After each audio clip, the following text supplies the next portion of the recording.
May mga nagtatanong sa'kin kung ako daw yung papipiliin, ano yung gusto kong type ng property, especially kung magsisimula pa lang sila or mag-a-upgrade sila from, um, condo apartment to or townhouse to a freehold na detached, yung wala na maintenance fee.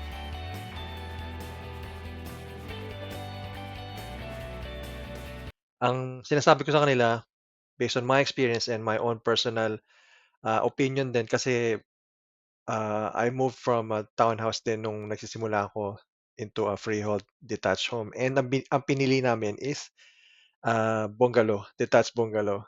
Nandun kasi yung opportunity na na big enough space and then andun yung opportunity mo na paupahan yung basement mo, right? You can have a basement apartment with a separate entrance. May mga bedrooms dun, merong, washroom, may kitchen.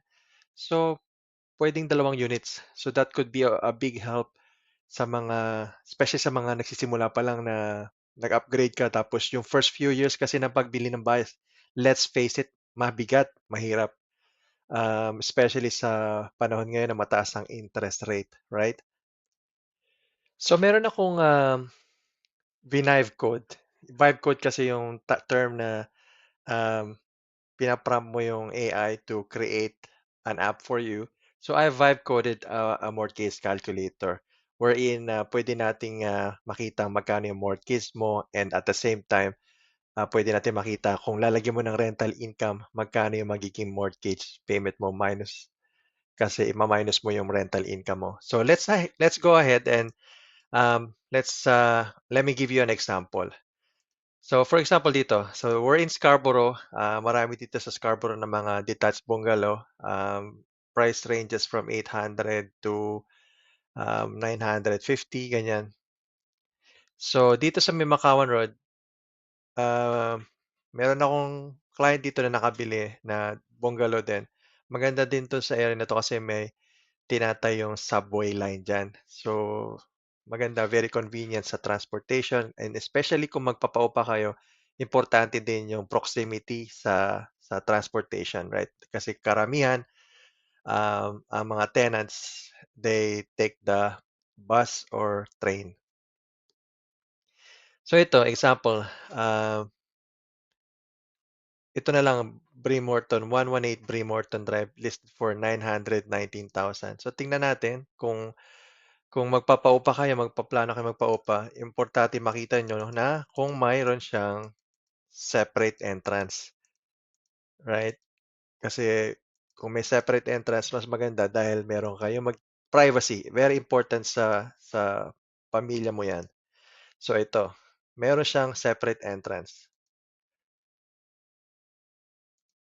Tingnan niyo lang yung pictures. Now I go to House Sigma, or you can go to realtor.ca to check for this, to check for properties, right? So meron siyang kitchen and dito you can add another room here, pero subject to siyempre yung permits, right?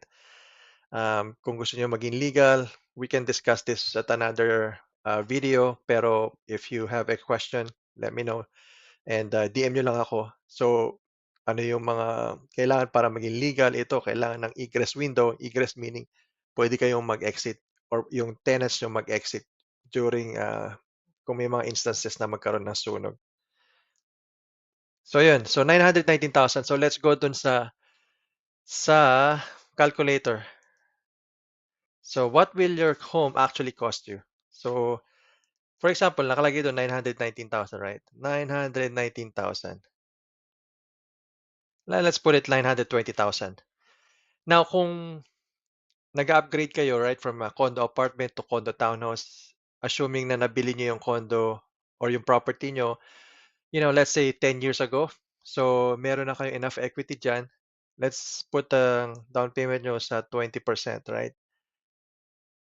So kung 20% na yung down payment niyo, interest rate, you can check. I just put 4.5, but you can check here. I go to wowa.ca. You know, full disclosure, I have no, affiliation sa kanila. At let's just click Big Six Banks mortgage rates. You can also call your your bank, ask kung ano yung rates na may bibigay nila sa inyo. So ito yung mga posted rate. Hindi pa ito minsan ang actual rate kasi minsan um, nakaka-discount pa tayo if we go dun sa bank directly or we go through a mortgage broker. Mas mababa pa dito usually ang rates na ibibigay sa inyo. For example, ang term na kukunin natin, you can go 5 years, let's say 4.64. I think that's the best, 4.64.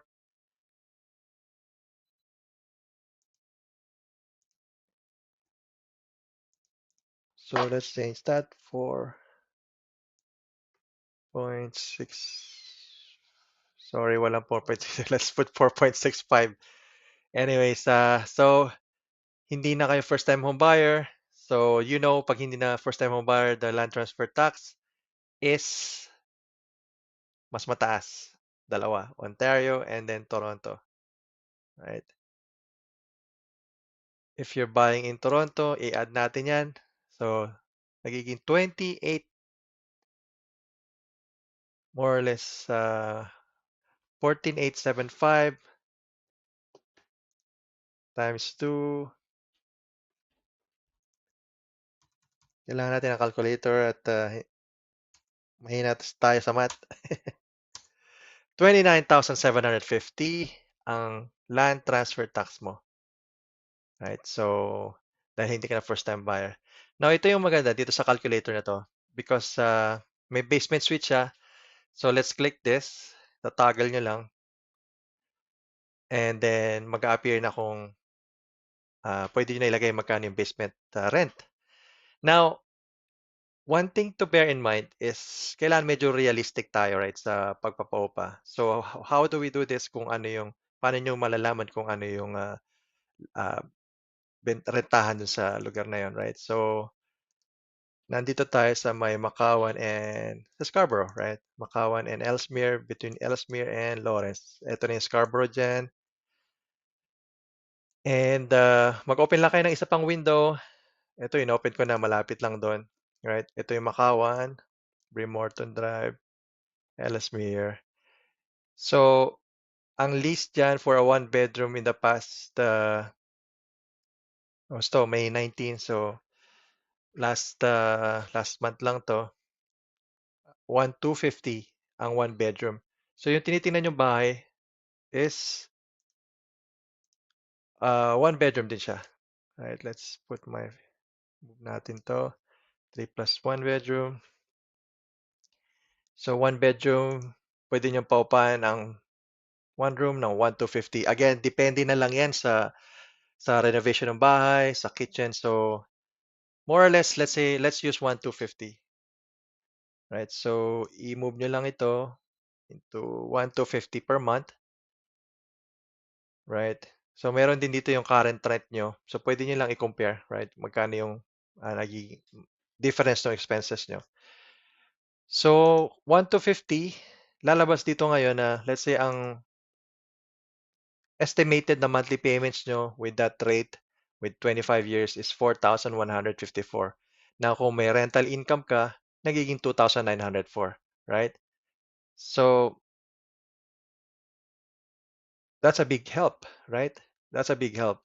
Kung tutuusin mo, kung meron kang basement na separate unit para mapopan. So, that's why I really encourage or I give advice dun sa mga clients ko na nag nagtatanong sa akin na if you're just starting out or if you're just moving up from from a condo or a townhouse, kailangan niya na ng mas malaking space, I would suggest na you go with the detached na bungalow or semi-detached na bungalow.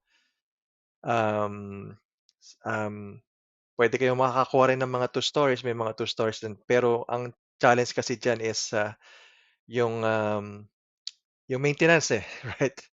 Especially kung bago ka pa, again, sa first few years ng pagkakaroon ng bahay, medyo it's expensive, it's tough, right? Naubos na naubos yung savings mo or hindi naman naubos, nabawasan. So, mas maganda yung ganito, meron kang pwede makatulong sa pagbabayad mo ng mortgage. And plus hindi siya gano'n kataas yung maintenance compared to a two-story detached, home. So, yeah, if you have any question, feel free to connect with me, and, if you like a copy nitong, calculator na 'to, just, message me calculator in the comments below, and I'll send it to you. Thank you for watching.